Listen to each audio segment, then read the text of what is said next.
Dando continuidade ao último módulo, no tópico de controladores lógicos programáveis, vamos agora falar sobre o princípio de funcionamento do nosso CLP. Vamos lá! Antes de falar do princípio de funcionamento do CLP, é importante saber por que eles surgiram. Então, vem esse texto que está aqui. Antigamente, o trabalho da automação era realizado por meio de relés, que foi o tópico que nós estudamos sobre diagramas de contato. Então, toda a sua lógica era realizada através dos diagramas de contato. Então, qualquer modificação era uma tarefa cansativa e custosa. Por quê? Porque se você quer alterar alguma parte da lógica, seria necessário retirar um fio que estava conectado, por exemplo, a um contator e mover para outro. Ou pegar esse cabo, estender ou aumentar o tamanho desse cabo para que ele pudesse conectar a outro ponto do seu diagrama. Então, isso acabava sendo uma tarefa custosa. Por exemplo, aqui temos ilustrações de diagramas de contato. Se eu queria, por exemplo, alterar este contator aqui e pegar a informação dele e enviar para um outro contator que está do lado de cá, isso seria uma tarefa realmente custosa, financeiramente, e cansativa, porque precisaria analisar toda a lógica desse sistema e todo o cabeamento para que essa alteração pudesse ser possível. Daí veio o CLP com o seguinte objetivo: retirar todo esse cabeamento e fazer com que a alteração da lógica pudesse ser feita através de uma alteração de lógica em um programa computacional. Ou seja, a alteração seria realizada por um programa-fonte ou alterações em linhas de código. Quando vamos falar de CLP, existem dois tipos disponíveis no mercado, vamos assim dizer. São os CLPs do tipo compacto e os CLPs do tipo modular. Qual é a diferença entre eles? O compacto, ele, como o próprio nome diz, ele é compacto. Ele possui nele próprio tudo o que se precisa em um controlador lógico programável, que seria o módulo de entrada, o módulo de saída, a unidade de processamento, a memória interna, tudo isso em um invólucro único, que seria, vamos ilustrar um aqui, este, onde temos aqui na parte superior os módulos de entrada. Temos aqui na parte inferior os módulos de saída. Na parte intermediária, como por exemplo esta aqui, estaria o terminal de programação. Então, neste único dispositivo, nós temos todos os componentes de um controlador lógico programável. Ok, e o que seria então um CLP modular? O CLP modular é aquele que possui os módulos. Então, se eu quero um CLP que possui simplesmente módulos de saída, eu consigo. Por quê? Nesta figura aqui está apresentado um rack. Este rack é o nome que se dá, seria o elemento, ou rack ou batedor, é um outro nome que se tem. Então, o rack é onde você vai inserir cartões. Então, cartão é o... Você poderia inserir um cartão aqui, onde ele só contém entradas. Seria um cartão de entradas. Aí eu venho, não, mas agora eu preciso de cartões de saída. Eu coloco aqui um cartão de saída. Ah, eu preciso de mais um cartão de entrada. Insere outro cartão de entrada. Ah, mas agora eu quero um módulo de comunicação. Insere aqui um cartão de módulo de comunicação. Então, a vantagem dos CLPs modulares é que ele pode se adaptar melhor ao problema, ou ao sistema que se deseja automatizar. Então, dependendo do número de entradas e número de saídas, aí às vezes é melhor um CLP modular, correto, em contraposição do que um CLP compacto. Porque, querendo ou não, um CLP compacto ele já vai vir com todas as características nele de números de entradas, números de saídas, formas de comunicação e etc. Então, tudo isso nesse único dispositivo. Como podem ver, todos eles aqui possuem módulos de entrada, módulos de saída, terminais de programação, terminais de comunicação. Então, isso vai ser comum para todos os CLPs do tipo compacto, enquanto no modular, você será o responsável por indicar quantos módulos de entrada, quantos módulos de saída você precisa colocar no seu rack, para atender à necessidade do seu problema. Detalhando um pouco mais do CLP do tipo modular. Então, o CLP do tipo modular, ele vai precisar de uma fonte de alimentação, para alimentar todo o seu sistema, um módulo CPU, que seria a parte de processamento de dados, um módulo para comunicação com periféricos, seria cabos de dispositivos periféricos, um módulo de memória, um módulo de comunicação, um módulo de posicionamento, que seriam as nossas saídas analógicas, um módulo de entrada, um módulo de saída, um módulo de saída analógica, seria outras formas de saída analógica, um módulo de entrada analógica, e assim, como num contexto geral, a definição de que um CLP do tipo modular ele é adaptável ao tipo de problema que nós estamos abordando. Então, se um problema, um exemplo clássico, ele é do tipo semáforo, se ele é um semáforo que não possui interação com os pedestres, por exemplo, de apertar um botão e assinar e associar isso a uma saída ou a uma entrada que vai associar a essa saída, então o semáforo ele vai simplesmente ficar oscilando cores, entre amarelo, vermelho e verde e fazendo essa repetição. Então o semáforo, por exemplo, não precisaria de dispositivos de entrada, afinal ele só possui as lâmpadas que são dispositivos de saída. Então não existe a necessidade de comprar um CLP que possua módulos de entrada. Então neste caso, mais conveniente ter um sistema modular que você possua simplesmente dispositivos de saída, ou módulos de saída. Esse é um exemplo geral, mas então podemos pensar em outras aplicações que, dependendo do número de entradas e saídas, a configuração melhor ou a configuração de menor custo vai ser um CLP modular quando comparado a um CLP compacto que já vem com o número de entradas e saídas já pré-definidos pelo modelo daquele CLP. Então, qual seria a constituição de um CLP, dado que ele é similar a um computador? Nós temos aqui a nossa entrada, temos a nossa saída, que na verdade vão ser memórias. Temos aqui o nosso processador, que vai processar as informações de entrada e processar também as informações de saída e levar às saídas as informações desejadas. Como eu disse isso, já destaco o fato da nossa saída ela operar de forma bidirecional com o nosso processador. Isso é importante ter em mente. As informações do processador vão comunicar de forma bidirecional com a nossa memória interna, que seria a nossa memória volátil ou a nossa memória RAM. E temos aqui a nossa memória não volátil, que é onde vai estar armazenado o código-fonte que estará rodando nesse CLP. É importante destacar aqui que o CLP ele roda simplesmente um único código.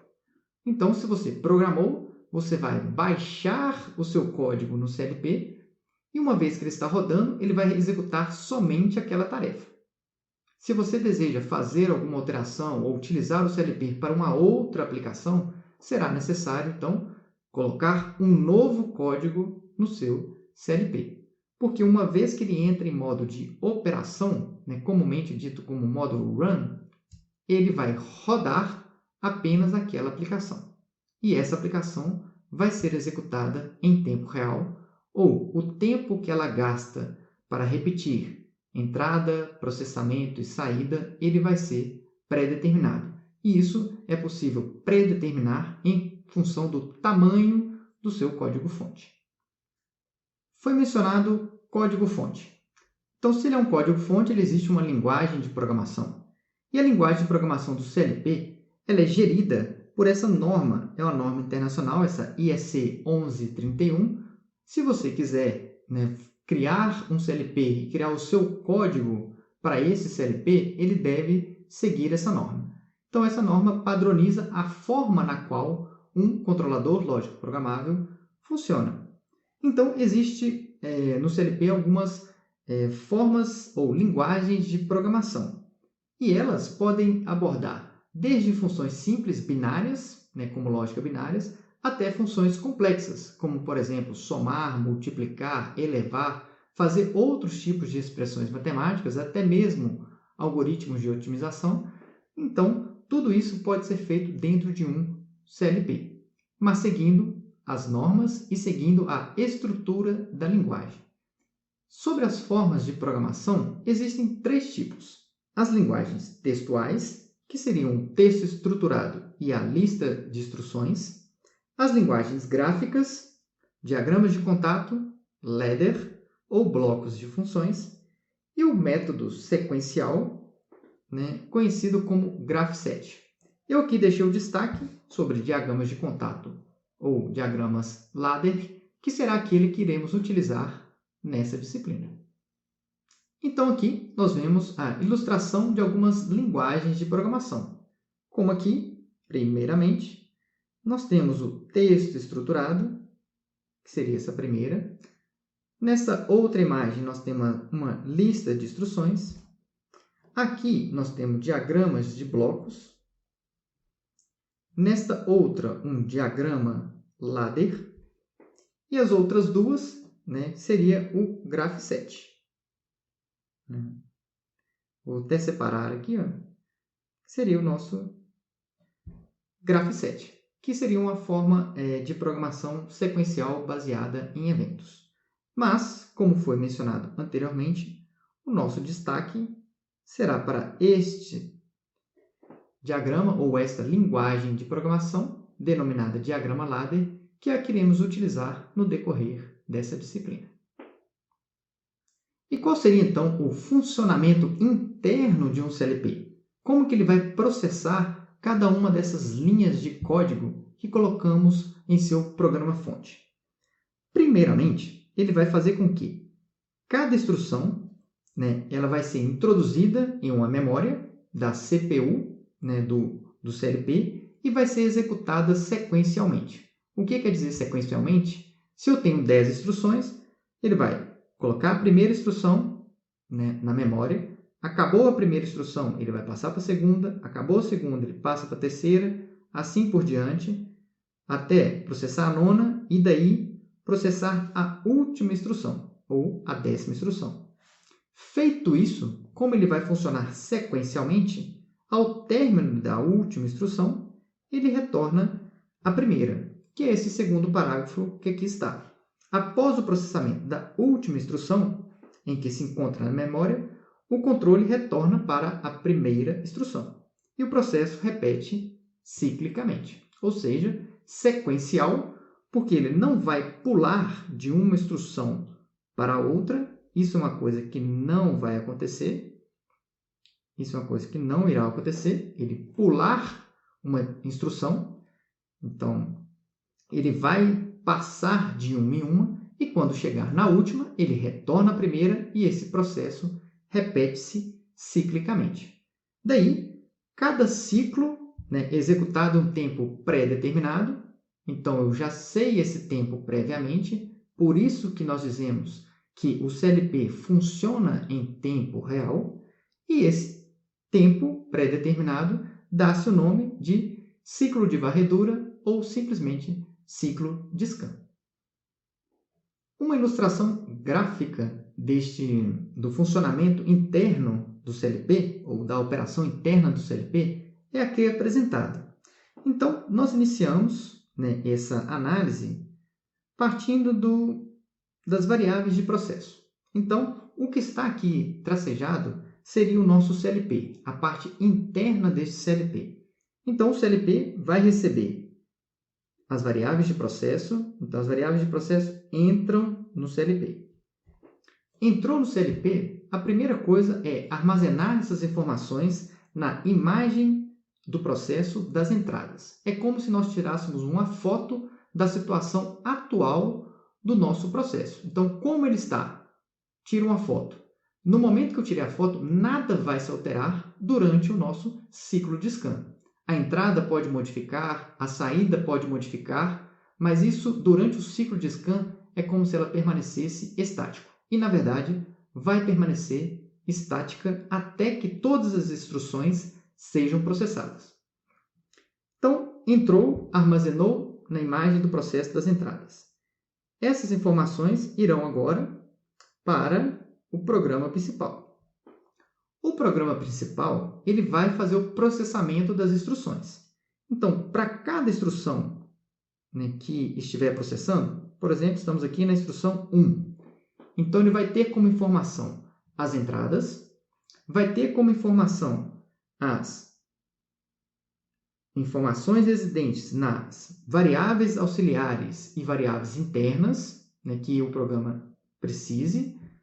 Ele vai também utilizar as informações da saída, como, por exemplo, o estado da saída no instante passado. Então, ele pode utilizar essa informação para quê? Para que, ao final da sua instrução, ele consiga determinar novos valores, tanto para as memórias internas, então, nessa direção, como para as saídas, também nessa direção.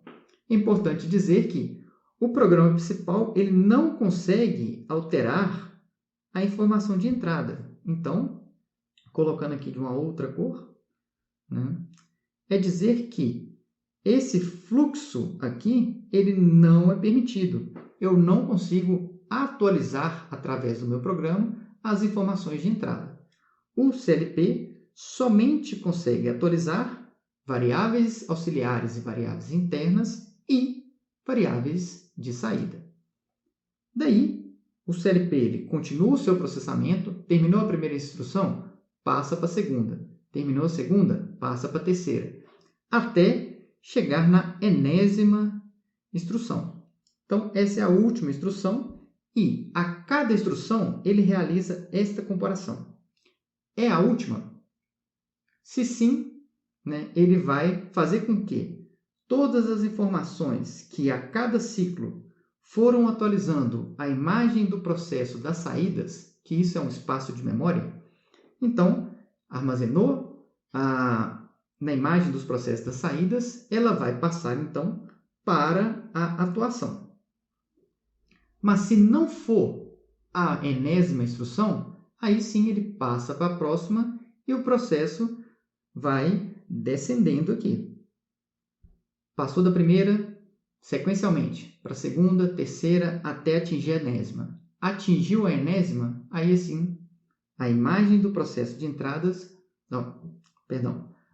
a imagem do processo das saídas utiliza as informações da memória para atualizar, né, a sua saída, enviar as informações para fora do CLP. Explicando o que foi explicado graficamente, porém agora textualmente, nós temos: antes de ler a instrução, faça uma leitura das entradas do CLP. Então, como estava o CLP observando o que está no mundo exterior, ou como está o seu sistema, como está a sua planta ou processo. Então, tira-se essa foto da situação atual. Então, verificação do estado atual da planta. Leitura das células de memória, denominada imagem do processo das entradas. Então, fica-se armazenado numa região de memória todas as informações referentes às entradas, né, do seu CLP. Ou pode ser associado aí aos sensores, né, que estão trabalhando no seu sistema. Feito isso, entra-se com a etapa de processamento. Então, em função das entradas, das instruções que estão na CPU e o controle do CLP habilita as saídas. Então, ele vai analisar as informações de entrada, as informações que estão como variáveis auxiliares e, a partir dessas, né, dos valores lógicos, né, dessas variáveis e de como cada instrução foi implementada, ele vai determinar as informações de saída. Então, uma vez determinadas as informações de saída, aí sim nós iremos poder atuar na planta. Então, nessa etapa, as informações são armazenadas em células de memória, denominada imagem do processo de saída. Então, atualizou após uma instrução, fez uma atualização na saída, ela deixou de estar, por exemplo, desligada e vai passar a ser ligada, isso não vai atuar nesse instante na planta. Não é assim que funciona o CLP. O CLP vai aguardar a enésima instrução para aí sim falar com o CLP, ok, terminou o ciclo de scan e agora você pode levar as informações da memória imagem das saídas para o sistema. Daí, as saídas podem alterar, né, antes do fim do ciclo de scan. Isso as saídas em termos de memória. Mas as saídas físicas somente quando o ciclo de scan se encerrar. Então, da PIO, né, que seria a imagem dos processos das saídas, os dados são transferidos às saídas do CLP, que por fim atuam no processo. Então, é importante ter em mente que a atuação no processo, ou a atuação física, né, de alteração da atuação dos atuadores, vamos assim dizer, ela só irá ocorrer após o processamento da enésima instrução, ou seja, quando finalizar o nosso ciclo de scan.